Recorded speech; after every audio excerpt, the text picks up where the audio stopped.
आपने कभी सोचा है कि मोबाइल में डाटा और घर में आटा भेजने वाला कौन होता है?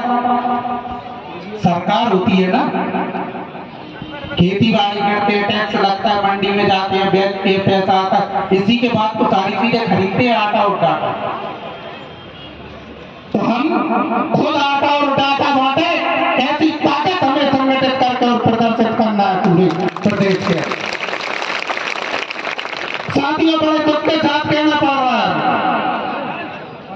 याद करिए आप 2 नवंबर को, और याद करिए आप सुर्खी विधानसभा का वो थाना जहां पर कृतेश पटेल की पुलिस अभिरक्षा में हत्या हो जाती है। लगभग 3 महीने होने वाले हैं, उसमें कोई ठोस कार्रवाई हुई क्या आज तक? अगर जांच के नाम पर, कार्रवाई के नाम पर मिला है तो सिर्फ आश्वासन मिला है कि नहीं मिला? याद करिए आप 23 नवंबर 2022, याद करिए ग्वालियर का वो क्षेत्र मुराद, जहां पर आपके समाज के, आपके भाई को बीच सड़क पर कुछ दबंगों लोगों द्वारा मारकर उसकी हत्या कर दी जाती है, लेकिन उसके बाद भी मामा जी का बुलडोजर कभी निकल के उस घर पे चलने को तैयार नहीं हुआ। हुआ क्या? नहीं हुआ। याद करिए आप 27 नवंबर 2022, स्थान बीना का एक परिवार उड़ीसा के पुरी में जगन्नाथ यात्रा के लिए गए थे। वहां से 19-20 साल की हमारी बहन का अपहरण होता है और उसका मर्डर हो जाता है, और 3 दिन बाद वहां से जब लाश की सूचना मिलती है, उसका शव जब बरामद होता है, तो मैं इस घटना का प्रत्यक्षदर्शी हूँ। 29 नवंबर 2022 को वो परिवार और उस गांव के कुछ लोग, कम से कम 50 लोग सीएम हाउस के बाहर खड़े होकर अंदर जाने का, सीएम से मुलाकात करने का प्रयास कर रहे थे, लेकिन वहां जो लोग बैठे थे, वो जिम्मेदार लोगों ने, साथियों, जब आवेदन लेने का मैंने रिएक्शन देखा तो मेरी आंखों से आंसू आ गए।